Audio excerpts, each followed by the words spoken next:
Iqra dan kontekstualisasinya dalam pembelajaran abad 21. Kita lihat itu. Kan pembelajaran abad 21 itu ada 4C, ada 4C, ada critical thinking, ada collaboration, ada communication, yang terakhir creativity. Disebutnya 4C. Jadi critical thinking, berpikir kritis melalui proses penelaahan. Itu, Pak. Lalu ada kolaborasi, bekerja sama dengan yang lain. Komunikasi, dalam berkolaborasi itu butuh kerjasama, sehingga creativity menghasilkan satu ciptaan. Nanti kita lihat di ayat berikutnya. Apakah ayat ini mengafirmasi, menjustifikasi itu? Kita lihat misalnya, roba tarbiyah robu. Tarbiyah itu berarti pengembangan, peningkatan, kelebihan, pemeliharaan, perbaikan. Kata-kata ini kan semua merujuk kepada pendidikan. Pengembangan itu ya pendidikan, peningkatan, melebihkan sesuatu, pemeliharaan, perbaikan, itu kan merujuk kepada arti pendidikan, Pak Lejia. Itu kan kata Iqra bismi dengan Robbika, Robbun tarbiyah. Lalu ada kata kholak, menciptakan, mengukur, memperhalus, mengatur, membuat, dan lain sebagainya. Kan Iqra bismi rabbikal ladzi khalaq, yang menciptakan kamu, yang mengukur, memperhalus, mengatur, membuat. Oke. Dari sini proses pendidikan itu dalam, kalau kita dekatkan maknanya dengan menggunakan pendekatan apa namanya, apa mau disebut itu ya, sebentar ya, apa pendekatan tafsir kontemporer itu, hermeneutik, maka ketemu Pak. Jadi proses pendidikan itu proses menciptakan sebetulnya. Jadi dari proses critical thinking berakhir kepada creativity. Itu coba Bapak analisa. Jadi proses menelaah, proses membaca, proses mendalami, meneliti, mengetahui ciri-ciri sesuatu adalah proses untuk to create something, menciptakan sesuatu. Maka sebenarnya Iqra itu memiliki kontekstualisasi yang relevan dengan pembelajaran abad 21. Jauh 14.000 tahun yang lalu Al-Quran sudah bicara tentang versi ini. Itu Pak. Tapi memang istilah-istilah yang baru ini dikeluarkan, ini porsi kan baru di abad sekarang aja dikeluarkan. Tapi 14 tahun yang lalu, 14 abad yang lalu, itu Al-Quran sudah bicara ini Pak. Mulai dari menelaah, menyampaikan, membaca, meneliti, itu Anda akan bisa menciptakan sesuatu, sehingga dikatakan Iqra bismi rabbikal ladzi khalaq, yang menciptakan kamu. Nah, secara hermeneutis, ketika kita membaca, kita bisa menciptakan sesuatu, itu Pak. Itu Bapak, salah satu pendekatan hermeneutis. Jadi bisa Bapak gunakan nanti. Bisa dipahami ya Pak ya. Jadi ketemu nanti dengan sini. Mungkin yang pendidikan bisa bahas ini. Century skill. Itu kan critical thinking, collaboration, communication, and creativity. Nah, yang kedua kita lihat insan. Bapak Ibu yang tafsir sudah tahu, apalagi yang Bapak Ibu backgroundnya pesantren. Kan insan itu banyak, ada yang berakar dari kata apa dalam story ya, nyari uns, jinak, yang berarti jinak, senang dan harmonis. Ada nus, gerak, dan demika, ada nusia berarti lupa. Jadi insan, gambaran potensi manusia itu bisa jenak, bisa senang harmonis, bisa gerak, bisa dinamika, juga bisa lupa.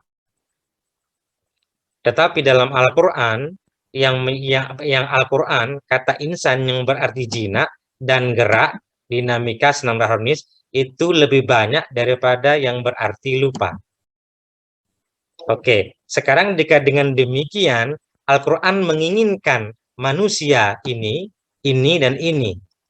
Maka dari sini, maka pendidikan atau pendidikan berbasis Al-Quran itu sangat menafirmasi atau sebenarnya pendidikan jasmani itu juga ada dasar teologisnya dalam Al-Quran berangkat dari kata al-insan. Nah, sehingga nanti begitu, Pak. Jadi tidak ada sesuatu pun yang misalnya tadi Pak Legia, ini Pak, ada gerak dan dinamika. Bapak bisa mengembangkan kata ini Pak Legia, untuk di radiologi. Salah satu contoh misalnya. Oke. Yang kedua, ada kata alaq. Alaq itu kalau Bapak baca di apa namanya? Iqra bismi rabbikal ladzi khalaq, khalaqal insana min alaq, gitu kan. Ciptakan manusia dari alaq. Alaq itu segumpal darah, ada yang juga mengartikan cacing yang terdapat dalam air, sesuatu yang tergantung di dinding rahim. Saya tidak tahu Pak Leja lebih paham. Kan kalau sel telur dengan sperma itu bertemu kan seperti jalan gitu ya Pak ya, seperti cacing yang jalan. Nah, ketika bertemu itu. Nah, itu artinya apa Pak? Untuk mencipta sesuatu, kita butuh Pak Muplihin collaboration, butuh kerjasama. Jadi Allah menciptakan kita dari proses kerjasama bertemunya sel telur dengan sperma. Bisa dipahami ya Pak ya? Nah, itu sederhananya begitu Pak. Nanti kajian lebih dalamnya, nanti kalau kita melakukan proses pembimbingan apa disertasi. Bisa Bapak misalnya alak ini tidak segumpal darah, ini tidak bisa akan menciptakan nanti akan menjadi seorang bayi kalau tidak ada proses apa bertemu dengan sel telur. Dalam konteks kehidupan, kita ini manusia pasti selalu membutuhkan bantuan yang lain. Jadi sel telur butuh bantuan sperma, sperma juga butuh sel telur. Jadi dalam konteks porsi tadi, untuk to create something, dia membutuhkan collaboration. Itu Pak. Mana hermeneutisnya itu begitu Pak. Jadi pesan profetik dalam surat Al-Alaq ayat 1 dengan 1 sampai dengan 5 itu ini sebetulnya 14 abad yang lalu sudah dibahas, Pak. Apa sudah dijelaskan tapi belum dibahas taruhlah misalnya sedetail ini. Bisa dipahami ya, Pak ya. Nah, dari sini sebetulnya ini Bapak kalau mau nulis ini keren, Pak. Jarang ada yang nulis ini, Pak. Itu jarang ini, Pak. Kalau yang pendidikan ya. Iqra dan kontekstualnya dalam pembelajaran abad ini jarang. Jadi Bapak bisa bantah pemikiran yang baru ini. Nah, itu misalnya. Oke. Lalu ini salah ya, ini pakai kop karam. Ada kata al-akram, ini salah, bukan pakai kop ya, pakai kap. Yang maha atau paling pemurah. Itu kata karoma itu berarti memberikan dengan mudah tanpa pamrih, bernilai tinggi, terhormat, mulia, setia, bersifat kebangsawanan. Yang Pak Muplihin ciptakan dari proses tadi itu bernilai ini seharusnya Pak. Gitu Pak. Bernilai tinggi. Al-Quran sudah menginginkan itu Pak. Jauh sebelum itu. Nah, lalu ada kata kolam atau al-kolam memotong sesuatu atau hasil dari penggunaan alat sesuatu. Nih, kolam nih kan. Jadi, biasa dalam bahasa Arab itu selalu menunjukkan satu sebab untuk berbicara akibat. Pak Muplihin begini, Pak Muplihin main ke rumah saya. Pak, saya nggak mau pulang dulu ya karena masih hujan. Sebetulnya Pak Muplihin bukan takut sama hujannya, tapi yang ditakutkan apa? Satu, kebasahan, yang kedua sakit. Itu kan?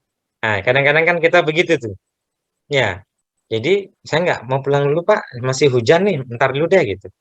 Bukan hujannya yang takut, tapi basah dan demamnya itu. Nah, itu yang ditakuti. Nah, dalam bahasa Arab banyak begitu. Dia lebih suka berbicara sebab untuk menunjukkan akibat. Artinya apa?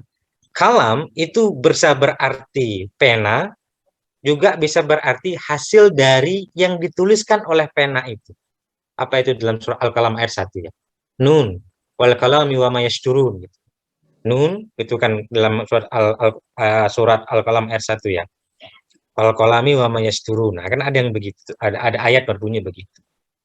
Jadi, kalam tidak saja berarti pena, tapi hasil dari tulisan itu juga disebut dengan kalam. Nah, yang kedua, Pak, yang terakhir bukan yang kedua ya. Ada ayat keempat dan ayat kelima. Ayat keempat ini allazi 'allama bil qalam 'allamal insana ma lam ya'lam. Allazi yang mengajarkan bil qalam dengan pena. Di sini sebetulnya ada apa namanya? Menurut sementara ulama, allazi 'allama bil qalam, dia mengajarkan dengan tulisan. Tulisan itu kan hasil dari manusia. Artinya ada produk. Ya, artinya ada produk, ada pengetahuan yang darinya dia bisa mengembangkan pengetahuan. Inilah yang disebut dengan Pak Muflihin ilmu perolehan. Alladzi 'allama bil qalam. Yang darinya dari kolam ini tidak disebutkan di sini, kata insannya tidak ada di sini. Alladzi 'allama bil qalam. Tidak disebutkan. Di sini hanya disebutkan instrumennya. Tidak disebutkan subjeknya siapa dan objeknya siapa. Tetapi menurut sementara ulama, di sini objeknya tersembunyi, subjeknya tersembunyi. Allah itu mengajarkan kita kepada manusia yang telah melakukan aktivitas kolam, tulis-menulis. Ini yang disebut dengan ilmu perolehan. Nah, di ayat kelima, Pak, 'allamal insana ma lam ya'lam. Mengajarkan manusia dari apa-apa yang tidak diketahui sebelumnya. Tidak disebutkan di sini instrumennya. Tidak disebutkan di sini pakai apa Allah mengajarkan. Inilah yang disebut dengan sementara ulama dengan istilah ilmu potensial atau ilmu laduni. Dari kedua ayat ini, yang satu ilmu berdasarkan rasional empiris, yang satu ilmu yang didasarkan kepada laduni atau intuisi. Inilah allazi 'allama bil qalam, lalu kemudian menghasilkan indera pengetahuan yang disebut dengan menghasilkan instrumen pengetahuan yang disebut dengan indera dan akal. 'Allamal insana ma lam ya'lam, menghasilkan instrumen pengetahuan yang disebut dengan hati. Nah, ini ayat yang berhubungan dengan pendidikan.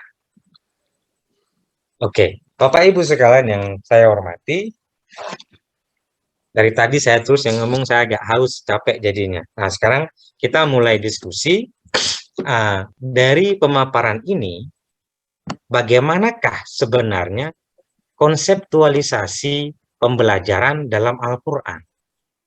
Apakah konseptualisasi pembelajaran dalam Al-Quran itu soleh filikuliz zaman wa makan, atau cocok hanya pada saat zaman Nabi saja? Atau kita tidak tahu, sebetulnya sudah cocok, tapi kita tidak pernah mendedahnya lebih dalam. Kita tidak pernah mendedahnya lebih dalam. Kita hanya baca Al-Quran, baca Yasin kalau ada orang meninggal. Misalnya begitu. Misalnya gitu, Pak. Atau baru semangat membaca Al-Qurannya pada saat bulan Ramadan. Nah, kulin zuru madza fis samawati wal ard. Dunia yang ada ini kan bacaan, Pak. Jadi yang dimaksud dengan, kalau filosofinya masyarakat di kampung, itu kalau dia habis baca Iqra 1, mungkin di Jawa mungkin ya Pak Legia ya, baca Iqra 1, 2, 3 sampai dengan 6, lalu ketika dia khatam Iqra 6 itu, dia kan mau baca Al-Quran. Kalau di kampung saya namanya naik Quran gede. Ya, ketika dia naik Quran gede itu selamatan, Pak. Itu selamatan, Pak. Nah, yang dimaksud naik Quran gede itu mengandung filosofi apa? Tadi you baca Quran kecil, Quran tertulis. Sekarang you mau masuk kepada Quran yang tidak tertulis. Maksudnya apa? Dunia ini, universe ini adalah bacaan. Jadi Quran besar itu sebetulnya dunia ini, Quran kecil itu mushaf yang 30 juz itu. Itu sebabnya kalau di kampung saya itu misalnya, anak yang baru mau naik Quran besar, diselamati agar dia bisa tidak tersesat ketika dia membaca dunia yang besar ini. Jadi dunia ini juga menjadi Quran besar. Bacaan kita, telaahan kita, analisis kita, ya, mengenali telitian kita. Itu, Pak. Nah, Quran kecilnya yang 30 juz itu. Nah, ini konseptualisasi pendidikan dalam perspektif Al-Quran. Sehingga saya mengistilahkannya dengan para ideologi yang dibangun dalam, kalau istilah kekinian, ideologi yang dibangun dalam apa namanya, pendidikan berbasis Al-Quran adalah sebuah ideologi pendidikan yang humanisme teosentris. Jadi bertemunya antara sisi kemanusiaan dengan sisi ketuhanan. Manusia itu kan memiliki 4 jiwa, kata Ibnu Sina. Ada apa namanya? Ada jiwa apa? Jiwa nabatiyah, ada jiwa an-nafas an-nabatiyah, an-nafas al-hayawaniyah, an-nafas al-insaniyah, yang terakhir an-nafas al-ilahiyah. Ini semuanya bertemu antara Tuhan dengan manusia. Kenapa saya menyebutnya dengan humanisme teosentris? Karena setiap kita ketika umur 40 hari sudah disumpah oleh Allah, alastu birabbikum, kita semua menjawab qalu bala syahidna. Begitu, Pak. Nah, itu konseptualisasi saya. Nah, sekarang tinggal kepada Bapak mau mengembangkannya bagaimana. Al-Quran itu kalau Bapak Pak Legia lihat dalam kacamata pendidikan, maka akan menjadi kitab pendidikan. Kalau Pak Legia lihat dalam kacamata kesehatan, maka akan menjadi kitab kesehatan. Kalau Bapak lihat dalam kacamata elektronik, itu astronomi, maka akan menjadi kitab astronomi. Terlalu banyak yang di dalamnya itu, Pak. Nah, tergantung pendekatan mana. Tadi saya katakan, ideologi apa yang Bapak mau pakai untuk mendekati Al-Quran sebagai sebuah tadi ini telaahan dan seterusnya, sehingga menghimpun bertemu antara indera, akal, dan hati tadi. Satu lagi, Pak, sebelum kita diskusi. Hari ini hari di mana AI menjadi menguasai dunia, artificial intelligence, begitu ya Pak Legia ya. Di Inggris di tahun 2001 itu ada 2 juta pekerjaan yang hilang gara-gara AI, Pak. Adanya artificial intelligence itu menghilangkan pekerjaan 2 juta pekerjaan di Inggris. Di Rusia 4 juta pekerjaan yang hilang gara-gara AI. Nah, lalu apakah dengan majunya AI atau artificial intelligence ini akan membunuh manusia atau malah akan menghasilkan manusia model baru? Ini pertanyaan besarnya. Apakah akan membunuh, dalam tanda kutip ya, membunuh manusia atau akan menghasilkan manusia model baru? Nah, ini hari ini kan kita dihadapkan dengan AI. Pak Torik aja, Pak Torik Kasupa kalau masuk tol nggak perlu pakai duit, bawa kartu. Kita kemana-mana nggak perlu bawa duit kan sekarang, bawa kartu, Pak. Dulu di zamannya apa namanya tahun 1950-an atau zamannya Ustadz Rosid masih umur 15 tahun, kemana-mana bawa jimat karena takut kesambet. Itu kan dulu kan ya, kemana-mana bawa jimat, kemana-mana bawa keris karena takut kesambet gitu kan, dan takut sakit. Lalu berubah lagi kemana-mana bawa duit segepok. Hari ini kemana-mana cuma bawa kartu, Pak. Apa sih yang nggak pakai kartu hari ini? Itu ya. Kecuali kalau kita belanja di warteg saja baru nggak pakai kartu. Kalau yang lain semua pakai kartu. Ini kan AI. Nah, dengan canggihnya AI ini berdampak kepada kesejatian manusia. Apakah AI ini membunuh manusia atau akan melahirkan manusia model baru? Nah, Al-Quran menjawabnya tidak. Manusia masih punya intuisi. manusia masih memiliki daya hayali. Nah, manusia masih memiliki takdib, adab.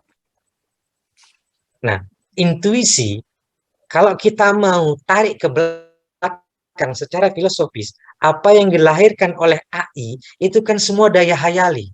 Bagaimana orang menggambarkan bertemunya saya dengan Pak Ibrahim Abdul Salam ini hanya lewat Zoom.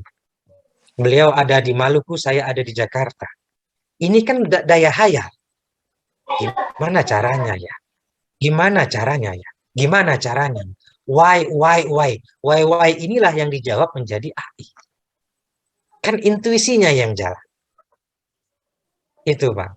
Jadi manusianya tidak. Maka ketika intuisi kita mati, daya hayali kita mati, daya moral kita mati, kita tenggelam oleh AI. Itu kira-kira, Pak. Nah, Bapak, saya dulu kalau pulang ke Bali nyebrang naik kapal laut itu cukup beli tiket di apa namanya? Di apa? Di apa apa namanya itu pelabuhan. Kalau sekarang tidak, Pak. Saya beli tiketnya di sinilah. Ya sama lah kayak kita.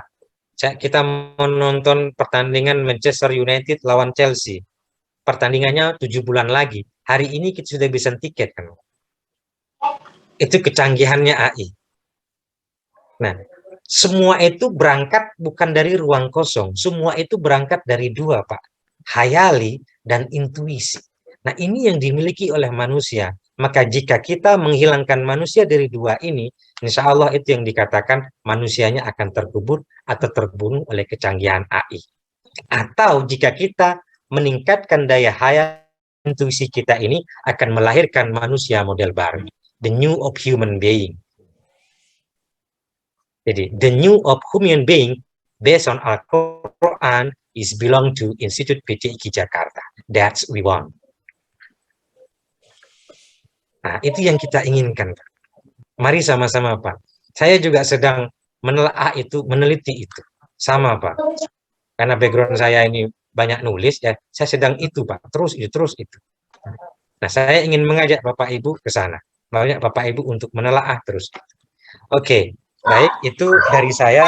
Sekarang saya mau lihat Pak Peri Kusmayadi.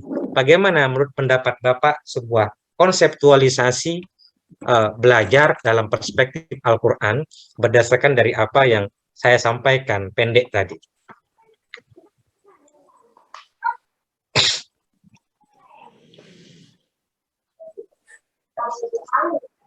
Silakan Pak Peri. Baik, Prof.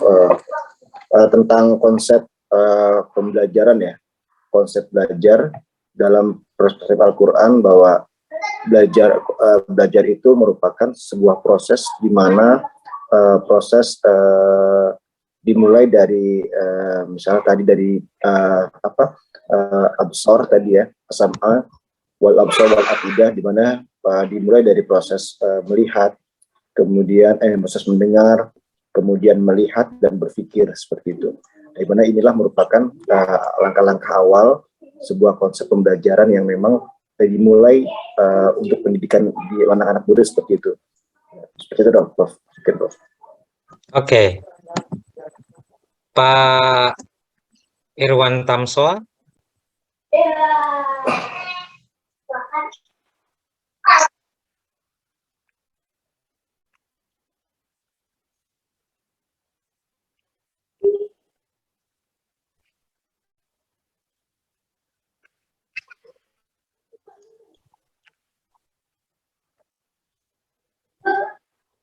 Oke.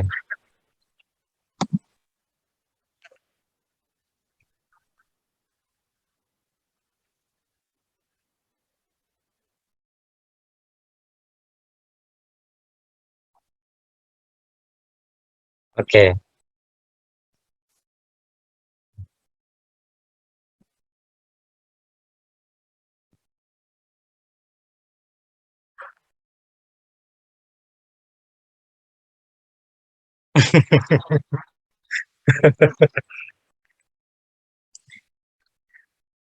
Ah,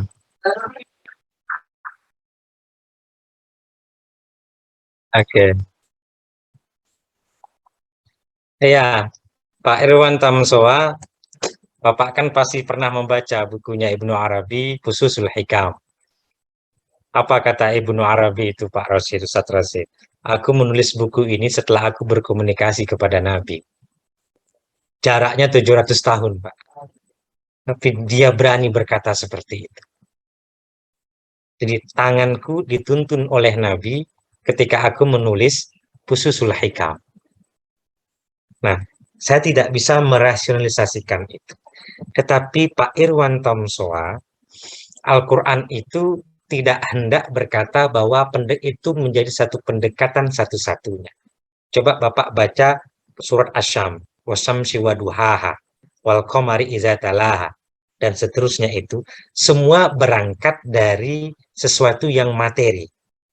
Dalam konsepsi tasawuf, kalau Anda mau naik kepada tingkat gaib al-ghuyub, itu mulai dari makom paling bawah, yaitu makom syahadah, alam persaksian dunia ini. Artinya apa? Al-Quran sangat menganjurkan ilmu-ilmu eksakta. Nah, lalu setelah alam syahada, naik lagi ke alam malakut, jabarut, alam wahidiyah, ahadiyah, gaib al-ghuyub. Kamu tidak bisa sampai kepada alam jabarut, malakut, wahidiyah, ahidiyah, ahadiyah, kalau kau tidak paham dengan Quran yang syahadah ini. Maka dari itu, kenapa semua Pak Iwan Tamswa, filosof, Al-Kindi, matematika, Al-Hawarizmi, orang astronomi, yang dibaca apa? Alam semua. Semua ilmu eksakta. Ibnu Sina, ilmu eksakta. Di satu sisi dia seorang ilmuwan, satu sisi dia filosof, satu sisi dia muhadis, satu sisi dia mufasir. Karena dia dekat, tadi yang saya katakan, man arafa rabbahu faqad araf, man arafa nafsahu faqad arafa rabbahu. Sebegitu dekat manusia dengan Tuhan, itu tadi dengan ayat yang Al-A'raf ayat 172 itu, sehingga kita tidak bisa apa namanya, tidak bisa apa ya, membedakan gitu, Pak. Saking dekatnya. Nah, ini Pak Irwan Tomsoa bisa baca bukunya Abid Al-Jabiri, bagaimana cara dia memetakan keilmuan itu dalam perspektif bayani, burhani, dan irfani. Nah, irfani ini yang dimaksud dengan intuisi tadi, Pak. Nah, kalau bayani itu lebih kepada apa namanya, tekstual, burhani kontekstual, irfani apa di balik kontekstual gitu. Nah, dalam konteks Islam di Indonesia, tidak ada sesuatu apapun yang dilaksanakan di Indonesia ini yang tidak dimaknai filosofis religius. Tidak ada, Pak. Coba deh Pak lihat, dulu Pak Rosid mau misalnya, mau Ustadz Rosid mau dari anak-anak mau naik remaja, diselamatin, ayam bekakak. Apa tujuannya itu kalau kita pelajari? Ya, Pak Irwanto Msoa misalnya mau kuliah, mau mondok dari rumah, ngundang orang selamatan dulu. Apa tujuan? Tidak ada yang tidak dimaknai filosofis religius. Nah, itu irfani, Pak. Untuk mengasah ketajaman intuisi dan daya khayali. Itu makna dibalik setiap dari kegiatan-kegiatan kita yang ada di Indonesia. Apa sih tujuannya? Oke, itu salah satunya. Bu Uswatun Hasanah bagaimana? Terima kasih Pak. Saya maaf agak keluar sedikit dari yang sedang kita bahas sama-sama. Cuman tadi Bapak akan menerangkan tentang pembelajaran yaitu dalam konsep pendekatan, strategi dan sebagainya itu. Saya tertarik sekali itu. Kebetulan saya itu kebagian besok minggu depan, pekan depan itu makalah tentang pendekatan pembelajaran berbasis ya. Enggak, saya itu bikin nanya Pak. Besok itu saya itu mau bikin makalahnya atau teman-teman itu membahas pembelajaran berbasis Al-Quran itu secara menyeluruh, teoritis dan sebagainya, atau ada masalah yang kita angkat terkait itu kemudian kita menggunakan berbagai pendekatan atau teori untuk menyelesaikan masalah terkait itu. Oke. Terima kasih Pak, itu aja. Baik, Bu Uswatun Hasanah. Yang pertama, tadi yang saya katakan, Ibu WA saya deh ya, nanti saya kasih materinya. Nanti biar ini. Jadi orang PTIK itu gini, Bu. melihat orang lain sebagaimana dia melihat dirinya, itu PTIQ banget. Mendudukkan orang lain sebagaimana dia mendudukkan dirinya, itu PTIQ banget. Nah, gitu kira-kira Bu ya. Maka Ibu WA saya nanti saya kirim materi yang tentang pendekatan sampai dengan apa namanya sampai dengan model pembelajaran tadi itu. Dari situ nanti Ibu petakan. Jadi bukan membahas sesuatu, tapi saya berikan dulu grand design dari pembahasannya. Nah, nanti Ibu lalu saya tidak ingin berbicara dicari ayatnya tidak. Tapi apakah yang Ibu analisis ini memang benar-benar bersumber dari Al-Qur'an atau dari tokoh barat? Itu Bu ya. Ibu punya nomor HP saya 082 Oh, 340 511. Nanti saya ya, kirim materinya ke Ibu. ya Ibu Bapak. pelajari itu. Nah, Terima kasih itu Bu Bapak. ya. Ya, sama-sama Bu. Pak Ustadz Rosid bagaimana Pak? Ya, Assalamualaikum warahmatullahi wabarakatuh. Salam Terima kasih Profesor Made, ini banyak mencerahkan. Saya ada keping-keping pemahaman, mohon Ya, dicerahkan. Yang pertama tadi Pak. Prof menyampaikan bahwa ilmu itu ada dua. Yang pertama adalah ilmu secara potensial atau dikenal ilmu laduni. Yang kedua adalah ilmu secara perolehan. Kalau saya lihat di sini ilmu perolehan ini bisa didapat secara jasadi, artinya dengan panca indera kita sendiri.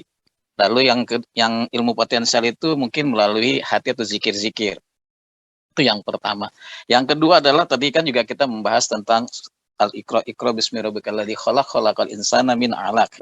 Jadi kalau saya lihat Pak. di sini juga ada peran alaq, ada peran segumpal darah ya, kalau misalkan saya memahaminya sebagai hati. Iya, Pak. Jadi saya melihat ada satu lagi yang tiga, dari itu pendapat Prof. Ade itu adalah bahwa sesuatu itu akan bisa berjalan dengan lancar dan sukses, artinya kalau kita melibatkan passion kita, contohnya misalkan mencari judul disertasi. Kebetulan saya juga bekerja sebagai SDM, mungkin saya akan ke arah sana gitu, karena passion saya adalah tentang sumber daya manusia yang sudah 20 tahun saya geluti. Nah, ini yang ingin saya tanyakan ke Prof. Made adalah, kalau sesuatu itu baik kita belajar, mau kita menjalani sesuatu, kalau kita melibatkan hati kita, melibatkan itu dalam kegiatan kita, maka akan mudah kita dapat, baik apakah itu potensialnya atau kebaikan atau perolehan secara ilmunya. Bukan demikian, Profesor Made, minta pemahaman saya seperti. Jadi kalau kita melibatkan hati kita, baik dalam posisi apapun, maka itu akan dapat energi dari luar ataupun bahkan energi dari dalam kita yang luar biasa. Itu yang dimaksud dengan internal experience, Pak Ustadz Rosid. Jadi intuisi itu adalah internal experience. Hati dan penyucian jiwa itu, tadi saya katakan,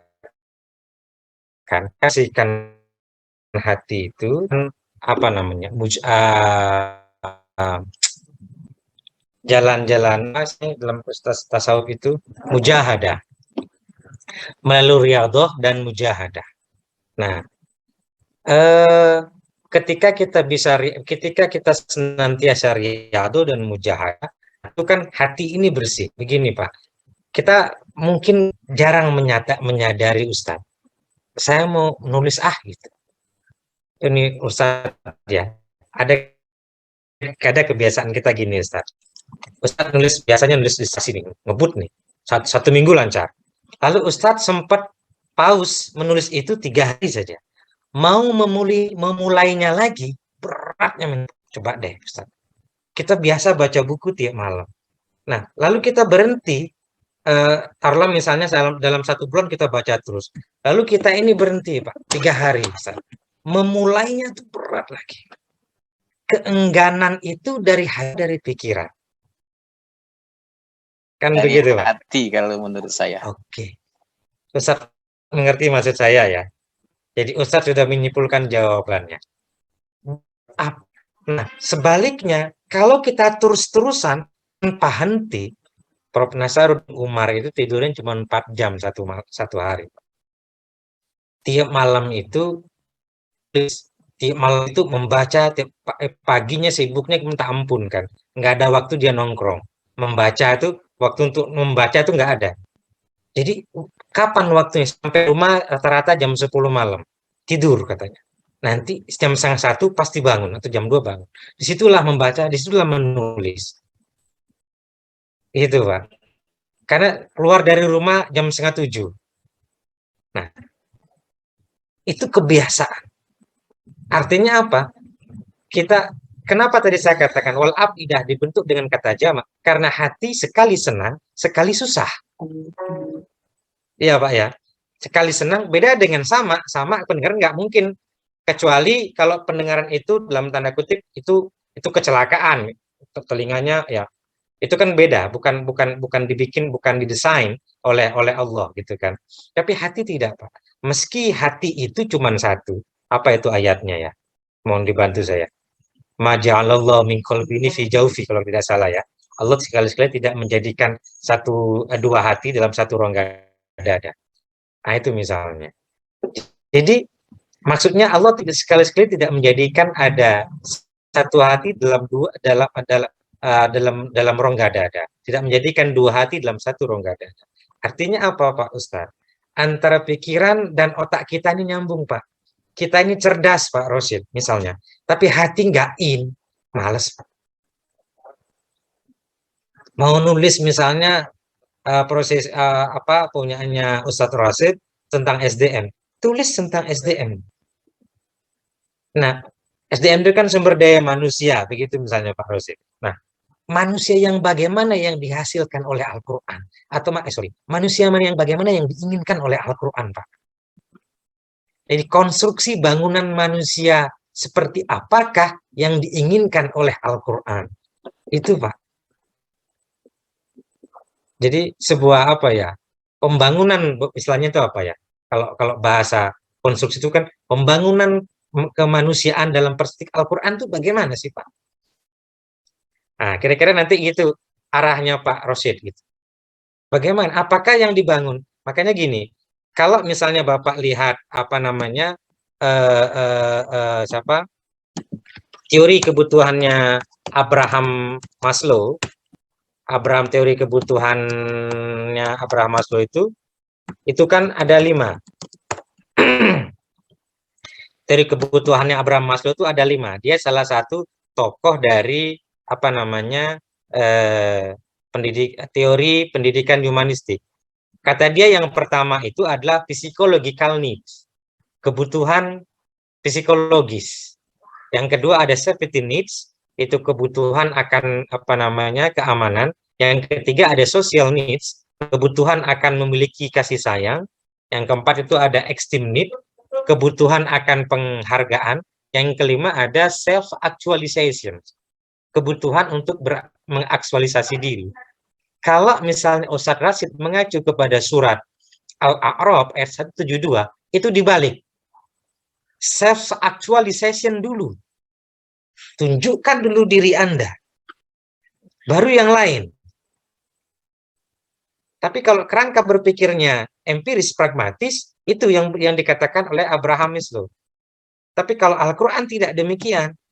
Al-Quran pinginnya self-actualization. Kenapa? Karena sekalipun kamu tidak self-actualization, di alam zur, alam al-azhar itu kan alam zur, di surah Al-A'raf ayat 172 itu, kita sudah self-actualization melalui berkata, qalu bala syahidna ya Rabb. Itu Pak. Tapi jarang yang mau mendedah itu Pak. Kira-kira begitu ya Pak ya. Jarang yang mendedah itu. Nah, ini yang kita inginkan gitu, Pak Rosid. Banyak sebetulnya yang ingin saya sampaikan, tapi apalah juga kita dibatasi dengan waktu, Pak. Jadi kadang-kadang jarak dan waktu ini, Bu Marsiti maaf ya, sering menghadirkan luka, Bu, ketika ada jarak di antara kita. Maka jangan bikin jarak lah kalau begitu, Bu, ya. Nah, jadi lain kali kita bisa diskusi di kampus Bu Marsiti Ibrahim Al-Hasim, dan Bapak Ibu sekalian. Siap, betul. Pak Ustadz Irwantawa, Pak Ustadz Muhammad Thoriq Kasuba. Nah, nanti kita sama-sama lah bisa lebih dalam, lebih ini. Saya siap diskusi, Pak. Saya orangnya suka diskusi, Pak. Itu. Insya Allah. Jadi Boleh saya Pak Dokter mohon untuk berbicara Pak Dokter. tapi saya hendak ini mengajar lagi di tempat yang lain, Ibu. Afwan. Jam Oh, iya, nggak saya apa-apa deh. jam 3 mengajar lagi, Bu. Siap-siap. Itu. Bisa di WA ya, Ya, Pak? Terima kasih. ya, Prof. Masya Allah. nanti kita bahas di lain kesempatan. Terima kasih Bapak Ibu sekalian. Minta maaf kalau ada kekurangan. Wallahul muwaffiq ila aqwamit thoriq. Assalamualaikum warahmatullahi wabarakatuh. Waalaikumsalam warahmatullahi wabarakatuh. Masya Allah. Terima Jazakallah kasih Pak khairan. Dokter. Jazakallah khair, Jazakallah Ade. Dan juga teman-teman. Beliau kayaknya langsung aja. Jazakallah khair. Kelas yang lain ya beliau. Masya Allah. Pak Dokter Rashid silakan disambungin. Kita belajar lagi nih. Masih semangat saya ini soalnya. Sampai malam.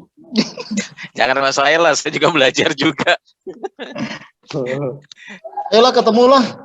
Iya, Satu kali insya Allah. kita mampir. Kapan Dokter Ibrahim kumpul? Bu Marsiti, Pak Ferry, ya kita atur jadwal ah. Siap. Pak Ferry, Insyaallah. ya Tanggal 28 ya? tanggal 28 boleh. Tanggal 28 boleh tuh. Afwan nih kalau Di dapat kampus 28 apa di masih luar di nih? Lampung. Mampu. Afwan kok. Oh. Ana sih ke Jakarta dekat kan rumah Cibitung. Iya, Oh, orang tua di siap. Depok, cuman ya apa? Kalau tanggal 28 masih di Lampung insya Allah. Pak Rashid balik ke Jakarta dah. Di dekat PT IKI itu ada rumah makan bagus banget tuh. Oh gitu. Kebetulan kemarin anak main ke Alhamdulillah mau situ dipelatih gitu. Pak Ibrahim ya. Enggak, bukan sama aneh. Itu sama Satiruan ketawa no. Siap. Ya. Ya kita atur jadwal lah ketemu sekali lah. Siap. Tetap muka Insya lah Allah, sekali insya buat Allah. kita Ana doa. wafik insya Allah. Wafik. Pak Ketua, materinya minta Pak Ketua PPT-nya. Iya. Sekalian sama yang tadi yang punya Dokter Zain tuh bagus tuh. Dr. Zain ya. Iya. Oke. Pak, Nah, enggak saya nah. mau kembangkan yang lain, Pak. Biarin nggak apa-apa. Dosennya bagus-bagus ini. Oh Dokter Zain diam-diam menghanyutkan sekali itu. Kaget saya. Oh cerdas beliau nih orang nih. Background pendidikan aja ya. Iya beliau. Mantap itu. Oh ya. Background apa aja beliau tuh? S2-nya 5 kali. Backgroundnya apa aja? S3. Oh. Cerdas memang, konstruktif cara ngomongnya enak tuh. Mantap. Luar biasa. Pak Dokter Zain itu bagian SDM Pak di kampus. Wah, Pak Rashid menang Masya banyak. Allah, cocok menang banyak nih. Wah, Pak Rashid menang Di PT banyak IKI itu. ini. Pokoknya kalau mau bahas SDM sama Pak Zain tuh keren. Keren memang, saya salut sama beliau Ya, saya. Wah. Terima kasih informasinya Bu Marsiti. Ya, siap. Saya ya, Makasih insya Allah juga, diatur jadwalnya. Nanti anak Ya, kontak insya Allah. lagi sama Pak Ferry, anak japri beliau lah. Kabar-kabaran Kapan aja. Ya. Kabar-kabaran ya. Siap. Semua untuk semua sehat selalu.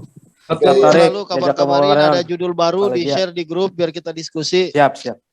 Pak Ketua, Udah tugas-tugasnya ini Pak. habis ya, Ramadan di-share udah ke harus grup. pra proposal nih. Ya. Siap izin live ya. Tugas-tugasnya Jazakallah. yang- Barakallahu ya semuanya. Assalamualaikum Waalaikumsalam warahmatullahi wabarakatuh. Warahmatullahi wabarakatuh. Izin live ya. Assalamualaikum. Salam, Ketua.